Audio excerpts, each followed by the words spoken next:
Hello friends, welcome back to my YouTube channel the SCP study. हमने पढ़ लिया था राजस्थान के एकीकरण के बारे में। तो आज हम राजस्थान के एकीकरण के बाद राजस्थान की प्रमुख सभ्यताओं के बारे में पढ़ते हैं। ये राजस्थान हिस्ट्री का हमारा लास्ट टॉपिक है, राजस्थान की प्रमुख सभ्यताएं। तो अब हम शुरू करते हैं राजस्थान की सभ्यताओं के बारे में। इसके बाद में आप जो भी पढ़ना चाहते हैं, चाहे आप आर्ट एंड कल्चर पढ़ना चाहें, इंडियन पॉलिटी पढ़ना चाहें, आप अगर इकोनॉमिक्स का कुछ पढ़ना चाहें या फिर जियोग्राफी का कुछ पढ़ना चाहें, तो आप मुझे वो भी कमेंट करके बता सकते हैं। नहीं तो फिर मैं अपने हिसाब से जो भी मुझे अच्छा लगेगा उसको हम आगे बढ़ाएंगे। तो अब हम बढ़ते हैं राजस्थान की प्रमुख सभ्यताओं के बारे में। चलिए शुरू करते हैं।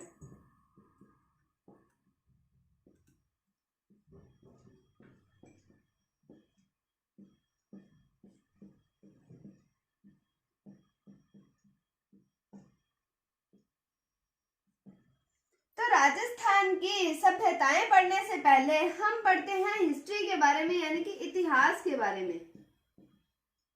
इतिहास को बांटा गया है 3 पार्ट्स में। एक है प्राग ऐतिहासिक काल, एक है आद्य ऐतिहासिक काल और तीसरा आता है ऐतिहासिक काल। तो कौन कौन से पार्ट्स हैं? 3 पार्ट्स हैं। पहला आएगा प्राग ऐतिहासिक काल,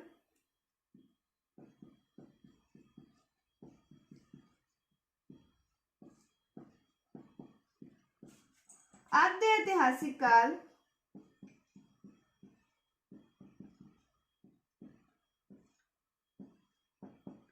और तीसरा आएगा ऐतिहासिक काल।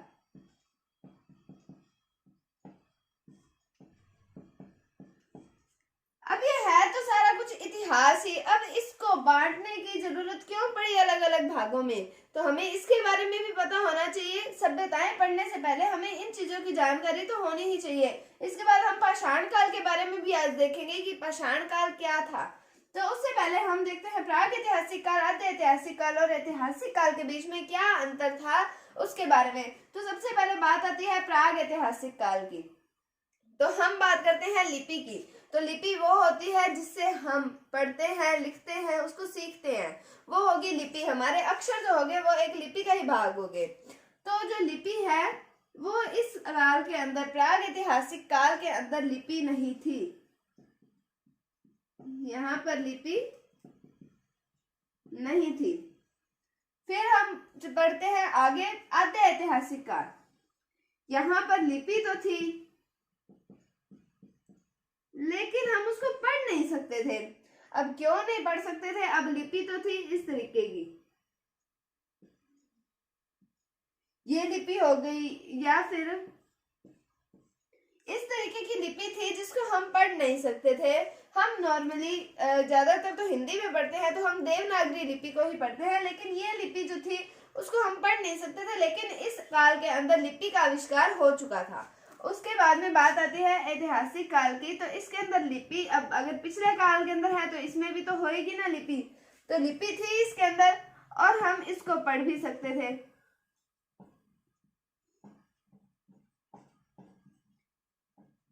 तो आपको अंतर समझ आ गया होगा कि इसको 3 भागों में क्यों डिवाइड किया है, कि प्राग ऐतिहासिक काल में लिपि ही नहीं थी। बात ही मुका दी कि लिपि ही नहीं है। फिर आते ऐतिहासिक काल आता है, उसके अंदर लिपि तो थी लेकिन उसको पढ़ नहीं सकते थे। अब इस तरीके की लिपि को कौन पढ़ेगा?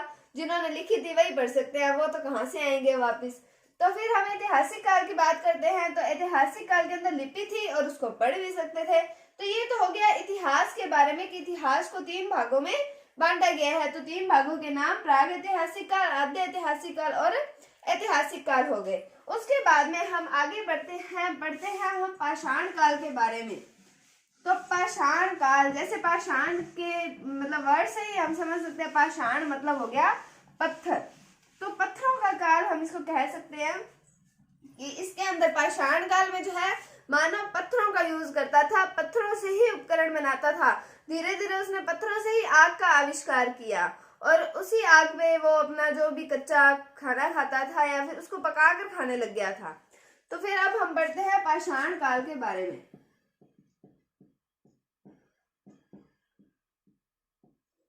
पाषाण काल के अंदर पाषाण उपकरणों का प्रयोग होता था। पहले तो होता था कि हाँ, गोल पत्थरों से ही वो उपकरण बना लेते थे। धीरे धीरे उन्होंने नुकीले पत्थरों को नुकीला करना शुरू कर दिया था। कि उससे वो शिकार अच्छे से कर पा रहे थे, शिकार करके खाना खाते थे अपना। उनको कोई पैसों का लालच नहीं होता था कि हमें पैसे चाहिए, हमें जॉब लगना है, उनको इस तरीके का कोई लालच नहीं होता था। उनको बस अपना जीवन यापन करना होता था खाना खाकर। तो फिर वो खाना कच्चा भी खा लेते थे। जैसे जैसे नुकीले जब उन्होंने पत्थरों का आविष्कार किया तो वो शिकार करने लग गए थे। पहले तो पेड़ पौधों से जो घास फूस होता था वो सब जो मिलता था उनको वो खा लेते थे। बाद में धीरे धीरे शिकार करना शुरू किया उन्होंने, और उसके बाद में आग का आविष्कार जैसे हुआ तो उसको पका कर खाने लग गए थे वो। तो हम पहले पाषाण काल की बात करते हैं कि इसमें मानव पाषाण उपकरणों का प्रयोग करता था।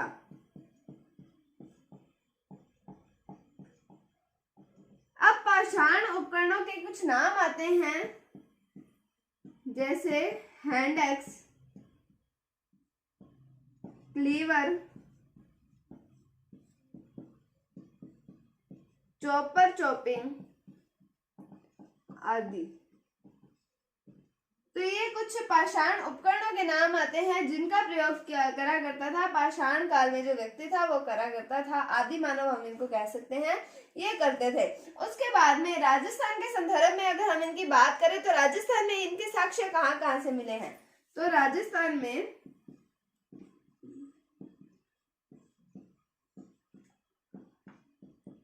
गंभीरी, बेड़च व चंबल नदी घाटी क्षेत्रों से।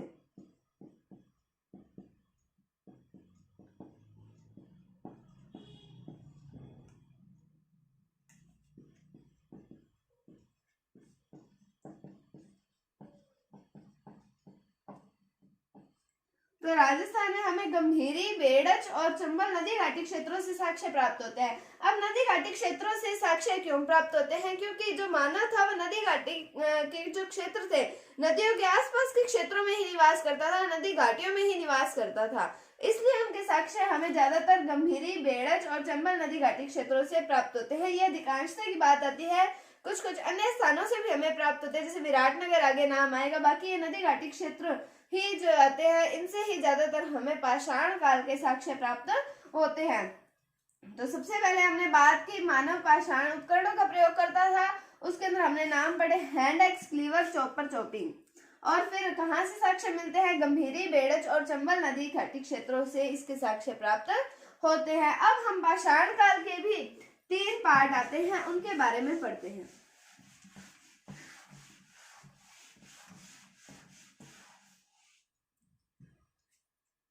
तो पाषाण काल के भी 3 पार्ट आएंगे। पहला आता है पूरा पाषाण काल, फिर आएगा मध्य पाषाण काल, और तीसरा आता है नव पाषाण काल।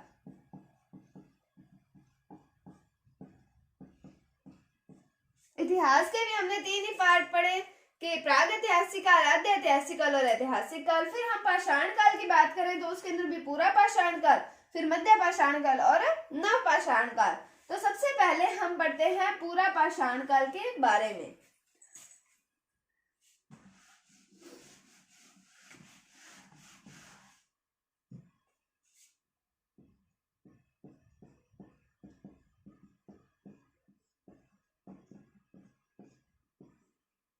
तो पूरा पाषाण काल की बात करें तो इसके समय की बात करें अगर हम, तो समय आता है इसका 10 लाख ईसा पूर्व से 10,000 ईसा पूर्व तक। किसका समय जो माना जाता है वो माना जाता है 10 लाख ईसा पूर्व से 10,000 ईसा पूर्व तक। तो मैंने आपको पहले बताया कि यहाँ पर गोल जो पत्थर थे उनसे उपकरणों का निर्माण किया जाता था। तो अब इसका खोज भी होनी चाहिए इसकी। तो इसको सबसे पहले खोजा था 1870 ईस्वी में। 1870 ईस्वी में एक व्यक्ति आते हैं C.A. हैकर नाम से।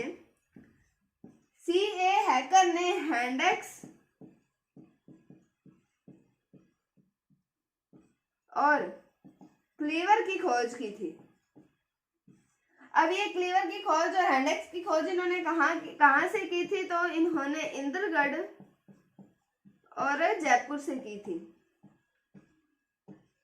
जयपुर और इंद्रगढ़ से इनकी खोज की थी। और उसके बाद में वर्तमान में अगर हम देखें तो हैंडेक्स और क्लीवर वर्तमान में भी उपस्थित है, जिनकी खोज सीए हैकर के द्वारा की गई थी।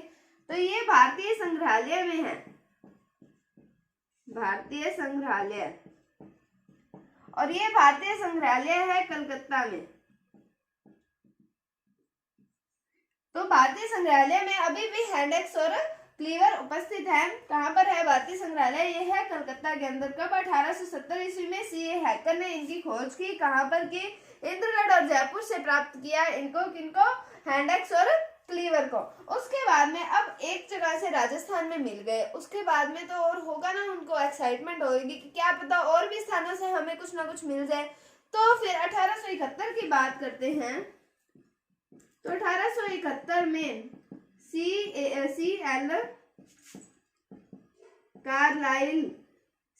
एल कार्लाइल के निर्देशन में राजस्थान में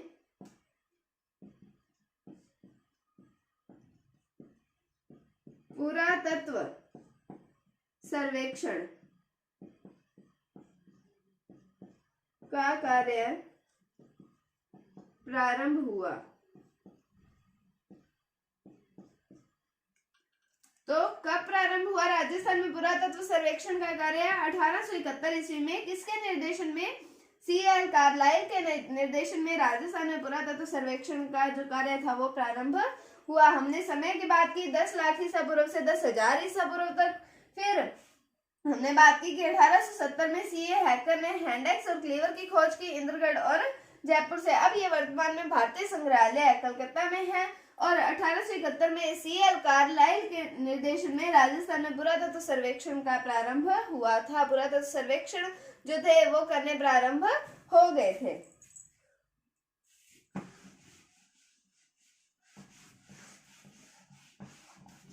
अब जो पूरा पाषाण काल का मानव था, तो ये शिकार पर निर्भर था।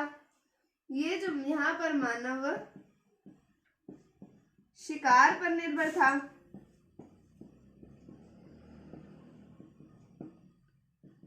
और यहाँ पर आग का भी आविष्कार हो गया था।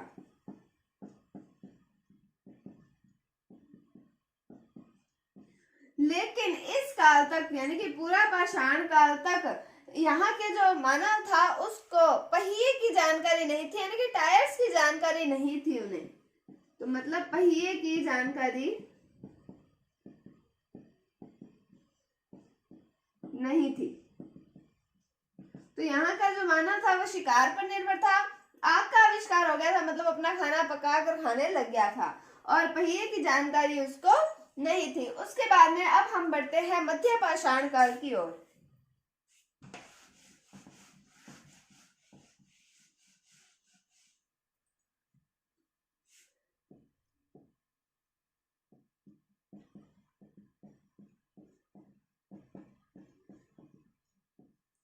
तो मध्य पाषाण काल के हम समय की बात करते हैं, तो ये समय है 10,000 ईसा पूर्व से 5,000 ईसा पूर्व तक। ये माना जाता है 10,000 ईसा पूर्व से 5,000 ईसा पूर्व तक ये समय माना जाता है। अब मध्य पाषाण काल के अंदर पशुपालन करना प्रारंभ कर दिया था मानव ने। तो क्या कह सकते हैं हम? मानव ने पशुपालन प्रारंभ कर दिया था। उसके बाद में लेकिन ये जो था वो कृषि से अपरिचित था, लेकिन कृषि से अपरिचित था। पशुपालन तो प्रारंभ कर दिया था, लेकिन अभी तक कृषि इन्होंने नहीं की, कृषि से पूर्णतः अपरिचित थे। उसके बाद में हम इसके साक्ष्य की बात करें कि मध्य पाषाण काल के साक्ष्य हमें कहां से प्राप्त होते हैं, तो ये साक्ष्य राजस्थान में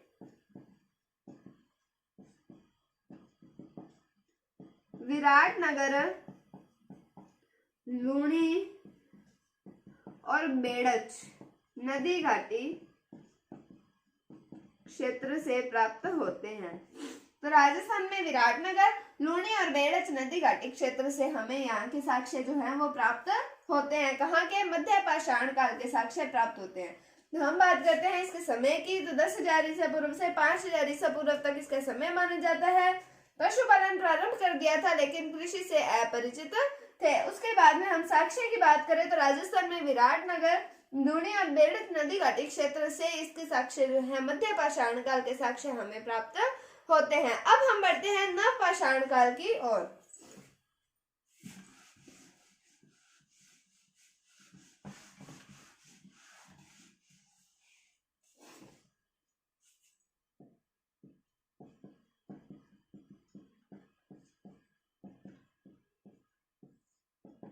तो इसके समय की बात करें तो 5,000 ईसा पूर्व से बाद तक का समय, तो 5,000 ईसा पूर्व से बाद तक का जो समय रहा था वो रहा था नव पाषाण काल का। अब इसके अंदर जो व्यक्ति था जो पिछले मध्य पाषाण काल तक वो कृषि से अपरिचित था, अब वो यहाँ पर कृषि करने लग गया था। तो कृषि का कार्य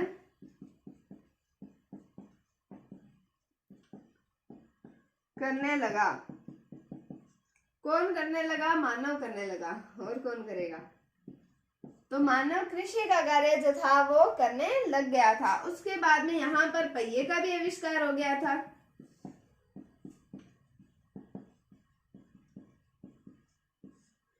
पहिए का आविष्कार होने का मतलब ये नहीं कि वो बाइक चलाने लग गया, कार चलाने लग गया, ऐसे नहीं था। वहां पर बैलगाड़ी चलने लग गई थी और घोड़ा गाड़ी जो होती है उस टाइप की जो चीजें थी ये सब चलने लग गई थी। मतलब उनका एक तरीके से ट्रैवल करना जो था वो थोड़ा आसान हो गया था पहिए के आविष्कार से। उसके बाद में यहाँ पर बर्तन बनने प्रारंभ हो गए थे, बर्तन बनाने का कार्य प्रारंभ हो गया था।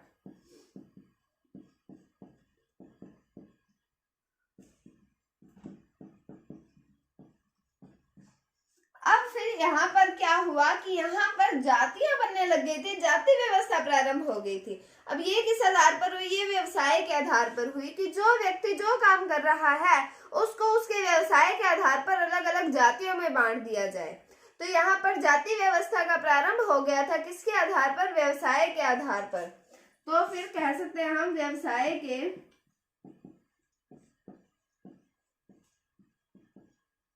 आधार पर जाति व्यवस्था प्रारंभ हो गई थी।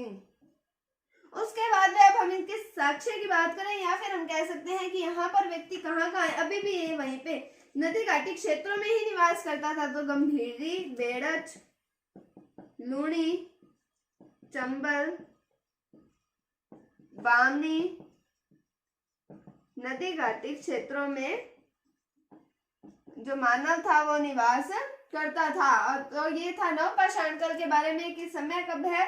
5,000 ईसा पूर्व के बाद तक का काल जो है वो जो है नव पाषाण काल का है। और यहाँ पर मानव पशुपालन के साथ साथ कृषि का कार्य भी करने लग गया था। पहिए का भी आविष्कार हो गया था जिससे उनका ट्रैवल करना, यात्रा करना सुगम हो गया था। फिर हमने कहा कि बर्तन बनाने भी प्रारंभ हो गए थे और व्यवसाय के आधार पर जाति व्यवस्था का प्रारंभ भी हो गया था। कहाँ पर? नव पाषाण काल में। और गंभीरी, बेड़स, लूणी और चंबल, बामनी नदी घाटी क्षेत्रों में मानव यहाँ पर निवास करता था। अर्थात यहाँ के साक्ष्य भी हमें यहीं से प्राप्त हुए हैं। तो ये था पाषाण काल के बारे में। आज हमने इतिहास और पाषाण काल के बारे में पढ़ा है। उम्मीद है आपको समझ आया होगा। कल से हम सभ्यताओं को आगे बढ़ाएंगे और पढ़ेंगे अन्य अनेक प्रकार की सभ्यताओं के बारे में। उम्मीद है आपको टॉपिक समझ आया होगा। अगर आपको इसमें कोई भी डाउट है तो आप कमेंट सेक्शन में पूछ सकते हैं। अगर आपको वीडियो थोड़ी सी भी अच्छी लगी है तो इसे लाइक कीजिए, शेयर कीजिए और चैनल पर नए हैं तो इसे सब्सक्राइब जरूर कीजिए। Thank you, thanks for watching, bye bye.